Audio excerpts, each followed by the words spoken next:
అయ్యా నేను నా పేరు మంటాడు వెంకటేశ్వరరావు. నేను ఈ విజయదుర్గ కట్టమైసమ్మ గుడి, రేణుకా ఎల్లమ్మ గుడిలో నేను ఒక సంవత్సరం నుంచి ఇక్కడ సేవ చేసుకున్నానయ్యా. ఇక్కడ అయ్యగారులందరూ నాకు చాలా ఫేవర్గా ఉంటారు. తర్వాత మా ప్రెసిడెంట్ గారు గోపాల్ యాదవ్ గారు, కిషోర్ కుమార్ గారు, జనరల్ సెక్రటరీ లక్ష్మణ్ యాదవ్ గారు, బాలలింగం సారు, వీళ్ళంతా నాకు ఇచ్చి సేవ చేసుకోమని మంచి ప్రయత్నం చేశారయ్యా. నేను చేసుకుని మంచి పేరు తెచ్చుకున్నాను. ఇక్కడ జరిగిన సంఘటన ఎక్కడ జరగకుండా అమ్మవారికి చాలా ఘోరమైన సిచ్యువేషన్ జరిగిందయ్యా. అమ్మవారు ఒకసారి ఏమైందంటే ఇక్కడ 130 సపడిపోయిందయ్యా. పోయినప్పుడు పబ్లిక్ అంతా మన లేబర్ అంతా కొద్ది గడ్డపారేశారు. పైన లైవ్ పోతున్నాం, లోపల లైవ్ పోతున్న గడ్డపారి డైరెక్ట్గా వెళ్ళి లైవ్లో ఉన్న వైరింగ్ తగిలిందయ్యా. కానీ ఈ అమ్మవారు అందరినీ 50 మంది పట్టుకున్నారు వైరు. ఆ వైరు పట్టుకున్నప్పుడు డైరెక్ట్గా లైవ్లో ఉన్న దానికి గడ్డపారి వెళ్ళిపోయింది. ఎత్త అవ్వకుండా అమ్మవారు కాపాడినారు అందరినీ. ఎప్పటికీ ఏం అవ్వలేదయ్యా.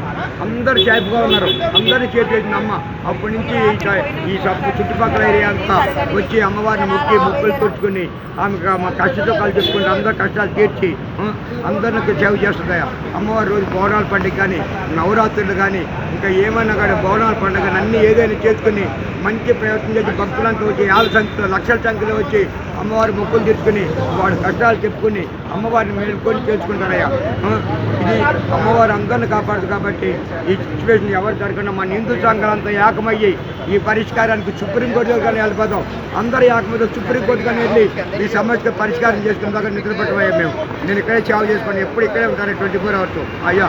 ఈ దయచేసి మీ భీష్మ ఛానల్ వాళ్ళకి, ఈ టీవీ వాళ్ళకి ధన్యవాదాలయ్యా. Thank you very much. నా పేరు వెంకటేశ్వరరావు. థ్యాంక్ యూ అయ్యా.